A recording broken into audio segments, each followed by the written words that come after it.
যখন একটা পুরুষ ইসলামিক সিস্টেমে ইসলামিকভাবে সকল নিয়ম কানুন মেনে প্রথম রাত্রি থেকে জীবনের শেষ দিন পর্যন্ত অতিবাহিত করবে, তার ঘরে কখনো চোর, বাটপাল, লুচ্চা, অযোগ্য, শয়তান, সালপাল জন্ম নিবে না।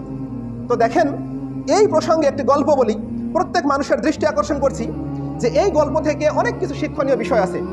যারা বিশেষ করে যারা অবিবাহিত, তাদের জন্য এই গল্পের মধ্যে চূড়ান্ত শিক্ষণীয় বিষয় লুকিয়ে আছে, যেটা প্রত্যেক মানুষের, প্রত্যেক অবিবাহিত যুবকদের একদম ফলো করা উচিত। একটা মুসলিম পুরুষ কোনো একটা যৌনিক ব্যক্তির জানাজায় অংশগ্রহণ করেছিলেন।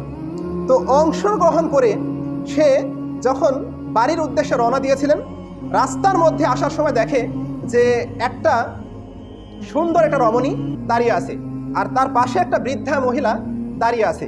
এখন মেয়েটাকে দেখে যুবকটার এত পরিমাণ ভালো লাগছে, সে তাদের নিকট এগিয়ে গেল এবং এগিয়ে যাওয়ার পর বলছে যে আমি পিপাসার্থ, আমাকে এক গ্লাস পানি দিবেন। এখন যিনি বয়োজ্যেষ্ঠ মুরব্বী, উনি বলছে কোন জাতীয় পানি তুমি চাও? এখন সে বলছে যে আমাকে কোমল জাতীয় পানি দিন, সহজলভ্য পানি দিন। এখন মেয়েটা, ওই বৃদ্ধা মহিলা তার পাশে যে সুন্দরী রমণী ছিল, তাকে বলছে এই মেয়ে, যাও এক গ্লাস দুধ নিয়ে আসো। মেয়েটা যখন দুধ আনতে গেছে, তখন বৃদ্ধাকে যুবকটা প্রশ্ন করছে যে কে এই রমণীটা, আপনার কে হয়? সে কি বিবাহিত নাকি অবিবাহিত? তার প্রথম প্রশ্ন কি যে এই মহিলাটা কি বিবাহিত নাকি অবিবাহিত? তখন বৃদ্ধা উত্তর দিচ্ছে যে না, এ হচ্ছে কুমারী মেয়ে, অবিবাহিতা, এখনো তার বিবাহ হয়নি। তো সে বলছে যে তাহলে এই মেয়ের সাথে আমাকে বিবাহ করিয়ে দিন। এখন বৃদ্ধা বলছে যে যদি তুমি এই মেয়ের যোগ্য হও, তাহলে তোমার সাথে তার বিবাহ হবে, এতে কোনো সমস্যা নাই। এখন যুবকটা সেই দিন বাড়িতে ফিরে গেল। বাড়িতে যাওয়ার পরে সে জোহরের সালাত আদায় করছে। আদায় করার পর তার আর চোখে ঘুম নাই। এমন সময় সে কয়েকটা 3 থেকে 4 জন মানুষের সাহায্য নিয়ে ওই মেয়ের বাড়িতে বিবাহের উদ্দেশ্যে তার চাচাকে গিয়ে বিয়ের প্রস্তাব দিল যে আমি আপনার ভাস্তিকে বিবাহ করব। তখন চাচা উত্তর দিচ্ছে যে যদি তুমি, আমার ভাস্তিও তোমার সাথে বিবাহ করার জন্য অগ্রাহ্য নয়, অনাগ্রহী নয়, তার মানে সে তোমার সাথে বিবাহ করতে আগ্রহী। মাশাআল্লাহ। এখন দুই পক্ষের পরামর্শের ভিত্তিতে বিবাহ হলো।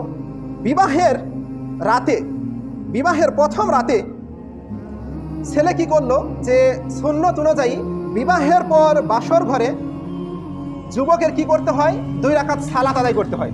সুবহানাল্লাহ। বিবাহের পর একটা যুবকের উচিত কি? বাসর ঘরে প্রবেশ করে সুন্দরভাবে ওযু করে 2 রাকাত সালাত আদায় করতে হবে। এখন সে সুন্নাহ অনুযায়ী 2 রাকাত সালাত আদায়ের জন্য দাঁড়িয়ে গেল। তার বিবাহিত নতুন বউ তাকে অনুসরণ করতে শুরু করলো, সেও তার পিছনে দাঁড়িয়ে সালাত আদায় করছে। সালাম ফেরানোর পরে স্বামী বউয়ের দিকে এগিয়ে যাইতে লাগলো, তার ওই রমণী সুন্দরী ওয়াইফের দিকে এগিয়ে যেতে লাগলো এবং হাতটা বাড়িয়ে দিল।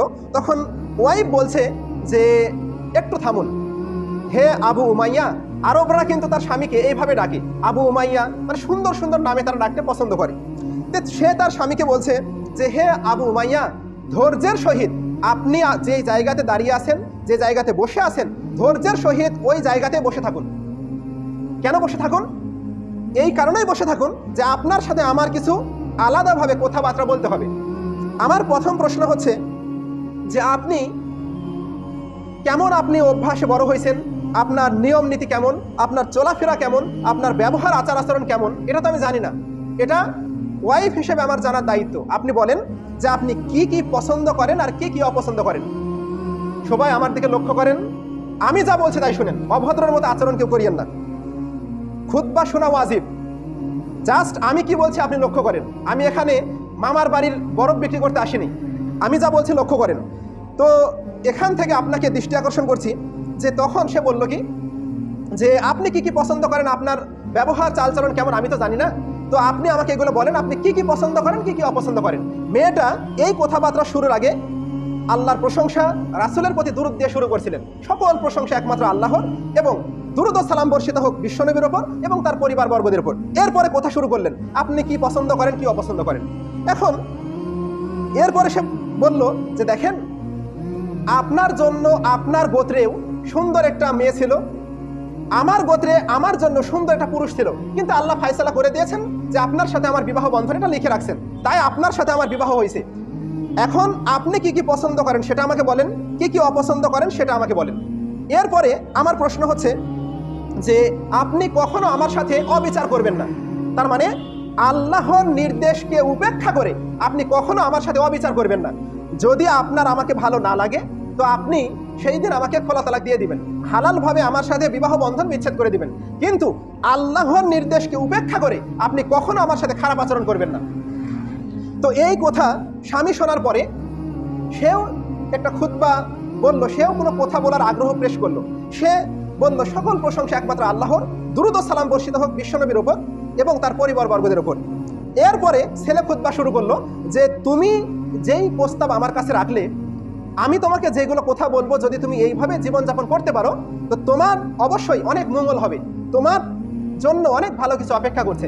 আর যদি তুমি আমার এই নির্দেশগুলো যদি উপেক্ষা করে যদি আমার অবাধ্যাচরণ করো, তাহলে তোমার এই কথাগুলোই আগামী দিনে তোমার বিপক্ষে সাক্ষী হিসেবে দাঁড়িয়ে যাবে।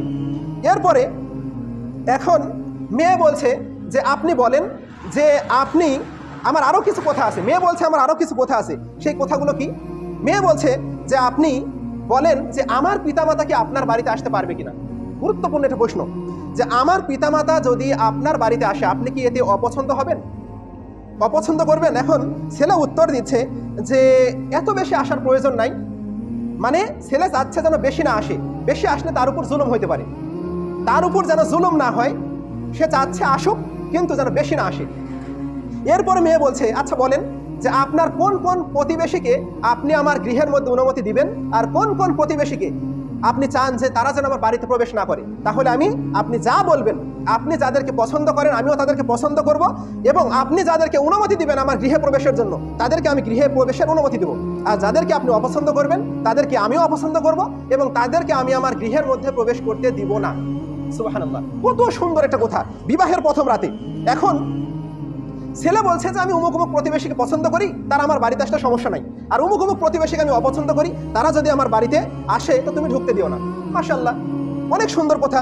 এখন মেয়ে বলছে যে এই হচ্ছে আমার প্রাথমিক কথা। এখন ছেলে বলছে যে আমি 1 বছর সংসার করলাম, তো 1 বছর সংসার করার পরে আমার ওয়াইফের সরিষা সমপরিমাণ কোনো ভুল আমার চোখে ধরা পড়লো না। সুবহানাল্লাহ, 1 বছর সংসারের পরেও ওর ওয়াইফের সাথে তার 2টা কথা হয়নি। কেন? এই যে বিবাহের পূর্বে শুরু করছে, আপনি কি পছন্দ করেন, আমি এই পছন্দ করি, কোন কোন প্রতিবেশীকে পছন্দ করেন এদেরকে, কাকে বাড়িতে আসতে দেবো এদেরকে, কাকে বাড়িতে আসতে দেবো না এদেরকে দেবো না, এবং আমি এই পছন্দ করি এই পছন্দ করি না। একটা সুন্দর মনোমালিন্য হওয়ার পরে স্বামী সাক্ষী দিচ্ছে যে 1 বছর সংসার অতিবাহিত হওয়ার পরে আমার ওয়াইফের কোনো একটা আচরণ আমার চোখে খারাপ ধরা পড়লো না, আমি তার আচরণে পরিপূর্ণ সন্তুষ্ট হয়ে গেলাম। সুবহানাল্লাহ। এরপরে 1 বছর পর আমি বিচারালয় থেকে আসছিলাম, বিচারের কাজ শেষ করে আমি আসলাম। আসার পরে এই বিচার কার্য শেষ করে যখন আমি বাড়িতে ঢুকলাম, তো আমি দেখলাম আমার গৃহের মধ্যে নতুন একটা মানুষ কথা বলছে এবং আমার ওয়াইফকে উপদেশ দিচ্ছে যে এই কাজ করবা, এই কাজ করবা না, এই কাজ করবা, এই কাজ করবা না।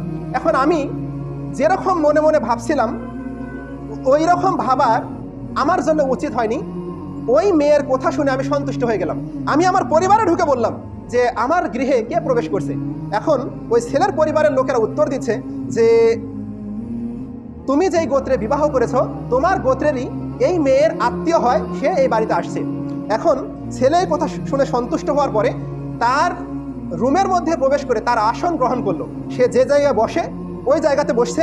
এখন শাশুড়ি তার কাছে এসে বলছে আসসালামু আলাইকুম, আসসালামু আলাইকুম আবু উমাইয়া। এখন জামাই বলছে ওয়া আলাইকুম আসসালাম। সালাম নেওয়ার পর জামাই বলছে আপনি কে, আপনাকে তো চিনলাম না, এর আগে আপনাকে আমি কখনো দেখিনি। এখন মেয়ের মা উত্তর দিচ্ছে যে আমি তোমার শাশুড়ি। সুবহানাল্লাহ, 1 বছর হয়েছে জামাই চিনে না শাশুড়িকে, অথচ আজকে আমার আপনার বিয়ের পরে শাশুড়িকে আগে চিনে বিবাহের পূর্বেই, কিন্তু যেটা উচিত না। শাশুড়িকে সবাই চিনে, 1 বছর পরে জামাই শাশুড়িকে দেখছে, শিক্ষণীয় বিষয়। এখন সে বলছে যে আমি তোমার শাশুড়ি, তো তুমি আমাকে বলো যে আমার মেয়েকে তুমি কেমন পাইলে। এখন আপনারা অনেকে ভাবতে পারেন যে ইমাম সাহেব মনে বাসর ঘরে গল্প শোনাচ্ছে। না ভাই, এখানে আপনাকে আমি যা বলছি, যুবকদেরকে উদ্দেশ্য করে যা বলছি, প্রত্যেক যুবকের উচিত এইভাবে ইমানের সহিত বিবাহ বন্ধনে আবদ্ধ হওয়া, প্রথম রাত এইভাবেই রাত্রি যাপন করা। তো এখন শাশুড়ি বলছে যে তুমি আমার মেয়েকে কেমন পাইছো? তখন বলছে আলহামদুলিল্লাহ, আমি আপনার মেয়েকে এতটাই ভালো পাইছি, আলহামদুলিল্লাহ আমি আপনার মেয়েকে পেয়ে সন্তুষ্ট। তখন শাশুড়ি উত্তর দিচ্ছে যে মেয়েরা কিন্তু দুইটা কাজে বাঁকা হয়। শাশুড়ি দেখেন কেমনভাবে উত্তর দিচ্ছে যে হে আবু উমাইয়া, মেয়েরা কিন্তু দুইটা কাজে বাঁকা হয়। যখন তার প্রসব ব্যথা হয়, যখন তার প্রসব ব্যথা উঠে, বাচ্চা জন্ম দেওয়ার সময় সে বাঁকা হয়, এবং আরেকটা কারণে বাঁকা হয় যখন স্বামী তার ওয়াইফকে খুব বেশি ভালোবাসে তখন সে বাঁকা হয়। তার মানে এখান থেকে শিক্ষণীয় বিষয় কি, যে স্বামীকে ভালোবাসতে হবে, একদম কন্ট্রোললেস হওয়া যাবে না। আমি তোমাকে এত ভালোবাসি, তোমাকে ছাড়া বাঁচবো না। ওই বউ স্বামীর কানের উপর একটা হাত দিবে আর মাথার উপরে মাঝে মধ্যে চুল টানে ধরে উঠা বসা করাবে এবং মাঝে মধ্যে কান ধরে উঠবস করাবে যদি আপনি বউকে বুঝান যে আমি তোমাকে সবচেয়ে বেশি ভালোবাসি। এটা বোঝানো যাবে না। এরপরে বলছে যে শাশুড়ি উত্তর দিচ্ছে, বলছে যে কখনো যদি আমার মেয়ের কোনো কারণে তুমি যদি সন্দেহ পতিত হও তাহলে তাকে প্রহার করবা। তাহলে তাকে কি করবা? প্রহার করবা, মানে তাকে পিটাবা। এখন তার ওই জামাই উত্তর দিচ্ছে যে আমি আপনার মেয়েকে পেয়ে অনেক সন্তুষ্ট, এবং আপনার মেয়েকে আপনি এমন আদবে শিক্ষা দিয়েছেন, এমন শিষ্টাচার শিক্ষা দিয়েছেন যা অত্যন্ত পছন্দনীয়, যার মধ্যে কোনো ভুল নাই। সুবহানাল্লাহ। এরপরে শাশুড়ি বলছে আচ্ছা তুমি কি চাও যে তোমার শ্বশুর বাড়ির লোকেরা বা আমি তোমার বাড়িতে আসি? তখন সে বলছে যে ঠিক আছে, আপনারা যখন চাইবেন তখন আসতে পারেন। অনুমতি নিয়ে নিচ্ছে শাশুড়ি। ইসলামিকভাবে জীবনযাপনটা কেমন আপনাকে একটু দেখাচ্ছি। এরপরে দেখেন যখন এইভাবে যখন বিভিন্ন দিন যায়, বছরের পর বছর পার হইল, এরপরে ওই মেয়ের শাশুড়ি প্রত্যেক বছরে একবার করে জামাইয়ের বাড়িতে আসতো। তার মানে এখান থেকে আমি আপনাকে বলতে যাচ্ছি, জামাইয়ের বাড়িতে আপনি নিত্য নতুন পাক দিবেন না। আপনি তো ডাইনি। আপনি আপনার মেয়েকে বলেন যে আমি যা বলবো তাই শুনবি, জামাই যা বলবে তাই শুনবি না। তার মানে এই শাশুড়ি হচ্ছে ডাইনি। এর কাছে যদি আপনি আপনার ওয়াইফকে 3 দিন রেখে আসেন, 3 দিন পর, 3 দিন আগে আপনার ওয়াইফ কি আপনাকে ভাত বেড়ে দিয়েছে, লুঙ্গি ধুয়ে দিয়েছে, শাশুড়ি ডাইনি হওয়ার কারণে, কটু মন্তব্য আপনাকে নিয়ে করার কারণে 3 দিন পর যখন শ্বশুর বাড়ি থেকে সে আসবে, তার মায়ের বাড়ি থেকে যখন আসবে, তখন সে বলবে যে লুঙ্গিটাও ধুইতে পারো না, এই সব খাওয়ার প্রত্যেকদিন তোমাকে বেড়ে দিতে হবে, একটু নিয়ে খাইতে পারো না। শাশুড়ি খারাপ হলে এরকম প্রভাব আপনার ওয়াইফের উপর পড়বে। তো আপনাকে আমি ইঙ্গিত করছি যে আপনার পরিবারের লোক আসুক, যদি আপনার শাশুড়ি ভালো হয় তো তাকে খোলা ওড়াত দিয়ে দেন। এরকম আপনি যেদিন ইচ্ছা সেদিন আসবেন। আর যদি আপনি বুঝতে পারেন শাশুড়ি খারাপ, তা আপনি বলবেন আপনি আমার বাড়িতে একটু কম আসার চেষ্টা করবেন, আপনার ওয়াইফকে দিয়ে কথাটা বলাবেন। এখান থেকে একটা শিক্ষণীয় বিষয়। এরপরে যে বিষয় দেখেন, ওই স্বামীটা সাক্ষ্য দিচ্ছে যে আমার 20 বছর আমি আমার ওয়াইফের সাথে সংসার করছি, এই 20 বছরে আমি কখনো আমার ওয়াইফের কোনো আচরণে আমি ক্ষুব্ধ হইনি, তার কোনো আচরণ আমাকে অসন্তুষ্ট করেনি। সুবহানাল্লাহ। মানে 20 বছরে তার ওয়াইফকে সে কখনো একটা বোকাও দেয়নি, তার ওয়াইফ 20 বছরে কখনো তার অসন্তুষ্টি হবে এরকম কোনো কাজও করেনি। সুবহানাল্লাহ। যে কিভাবে সম্ভব? সংসারে 2-1 বছরে এমন কোনো পরিবারে নাই যে খামসি লাগে না, বউকে পিটায় না, 2-1 চড় থাপ্পড় হয় না। অথচ 20 বছর সংসার করার পরে, 20 বছর সংসার করার পর স্বামী বলছে যে আমি কখনো এই 20 বছরে আমার ওয়াইফকে আমি আমার মানে অযোগ্য পাইলাম না, কখনো তার কোনো ব্যবহারে আমি অসন্তুষ্ট হইনি। এখন সে বলছে যে আমি একবার জুলুম করছিলাম, এই জুলুমটা কি? তখন আমি ছিলাম জালেম। তা আমি কেন জালেম ছিলাম? আমি মসজিদে ইমামতি করতাম, এমন সময় আমি 2 রাকাত সুন্নত সালাত আদায় করে বের হলাম, মসজিদে ইকামত শুরু হয়ে গেছে, মুয়াজ্জিন ইকামত দিচ্ছে। এমন সময় আমি রুমের মধ্যে দিয়ে যাওয়ার সময় দেখলাম আমার রুমের মধ্যে একটা বিচ্ছু ঘোরাঘুরি করছিল, একটা বিচ্ছু ঘোরাঘুরি করছে। তো আমি কি করলাম, ওই বিচ্ছুটাকে একটা বাসন দিয়ে ঢাকলাম। ঢাকার পরে আমি আমার ওয়াইফকে নির্দেশ দিলাম, শোনো, তোমাকে যে অবস্থায় দাঁড়িয়ে রাখছি, তুমি যে অবস্থায় দাঁড়িয়ে আসো, এখান থেকে 1 চুল পরিমাণ পা নড়াবা না। এই কথা বলে স্বামী সালাতে চলে গেল। এখন সালাত শেষ করে এসে দেখে ওই বিচ্ছুটা বাসনের পাত্র থেকে বের হয়ে তার ওয়াইফকে দংশন করেছে। সে ব্যথায় কাতর, কিন্তু ওই জায়গা থেকে 1 বিন্দু পরিমাণ পাশে নড়ায়নি। এখন সে বাড়িতে এসে দেখছে যে তার ওয়াইফকে ওই বিচ্ছুটা দংশন করছে। সে পারাপারি করে সূরা ফালাক নাস পড়ে ঝাড়া দিচ্ছে। ওয়াইফের কি যে জায়গাতে বিচ্ছু দংশন করেছে সেখানে কি ঝাড়ফু করছে। এবং এই ঘটনা সে তুলে ধরছে যে ভালো জন্যে সে ঢেকে রাখছিল, যেন তার ওয়াইফকে দংশন না করে। যদি ছেড়ে দেয় তাড়াতাড়ি যাবে, ওর এতটুকু কথা বলার সময় নাই, পারাপারি করে চলে গেছে এবং বিচ্ছুটাকে ঢেকে থুয়ে গেছে। কেন? তার ওয়াইফকে যেন সে দংশন না করে।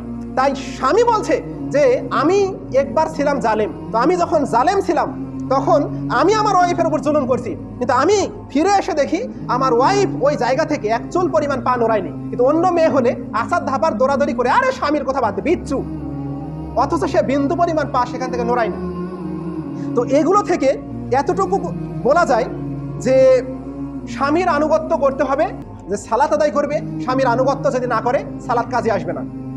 সালাত কাজে আসবে তখনই যখন স্বামীটা হবে ওই স্ত্রীর যোগ্য স্বামী এবং ওয়াইফটা হবে ওই স্বামীর যোগ্য স্ত্রী। আর যুবকদের উদ্দেশ্যে বলি যে তুমি যদি চোর বাটপার অযোগ্য লুচ্চা হও, তোমার বউও কিন্তু ভালো হবে না। এখান থেকে আরও একটা শিক্ষণীয় বিষয় কি, যে তুমি যদি ওই নেতার পিছনে ঘুরঘুর করো, তুমি যদি এক কাপ চায়ের জন্য নেতার পিছনে যাও, 1 লিটার তেলের জন্য যদি ওই নেতার পিছনে ঘুরঘুর করে মিছিল সমাবেশ মিটিং করে বেরাও, তো তোমার কপালেও ভালো মেয়ে আসবে না। ওই মেয়েকেও তুমি ঠিক তেমনই পাবে যেমনটা তুমি হয়ে আসো।